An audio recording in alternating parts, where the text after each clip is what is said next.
Okay, folks, we'll start off with this article talking about how coronal mass ejections could strip away, sandblast the atmospheres, exospheres, or even the surface of a moon or a planet that doesn't have a global magnetic field. How very interesting considering some of the things they've been telling us about over the last few weeks.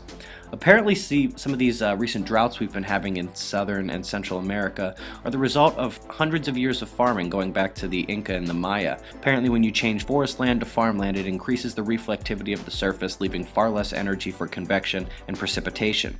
The Phobos grunt is dead in the water. It is coming back down to Earth. They aren't even trying to revive this thing anymore. It's not going to Mars, it's coming back down, and they're thinking that's going to happen January 13th. Folks in Australia are having a rough go of it these last couple of days, especially on the western side. The flooding is getting pretty bad, and a lot of the coastal waterways and inlands are being inundated by blue-green algae.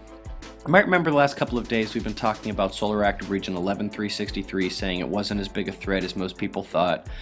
Even when it was labeled beta gamma delta, we didn't see a delta spot. It has decayed from 35 sunspots down to 19, getting closer to that magic number of 10 where we can see under which we see strong flares.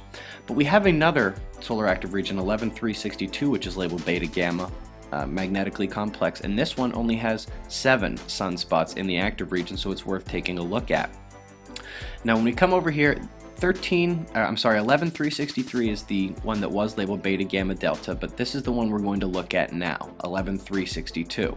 Now remember, this one has beta gamma classification. If you look on the left where we have both positive and negative, black and white, you see it's not just one side and the other side. You got white on both sides, so this is somewhat magnetically complex. And if you look over there on the right, see not a lot of sunspots, not a lot of holes of strong magnetism, not a lot of places to reconnect if this thing becomes unstable.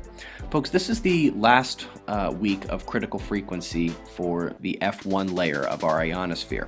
Now for those of you who haven't been keeping too much track of this, you might need to do a bit more research, but we're steadily between 6 and 8 megahertz for this critical frequency.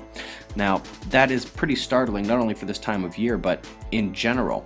This is the critical frequencies of the F1 layer going all the way back to 1999. It's pretty much has done this as far as they can tell throughout history, and what's happening now is very strange. I actually don't even have the latest one on here, and it's pretty much right up there with this these anomalous readings here at the end. So that's something to keep an eye on as we go forward, the F layer of our ionosphere.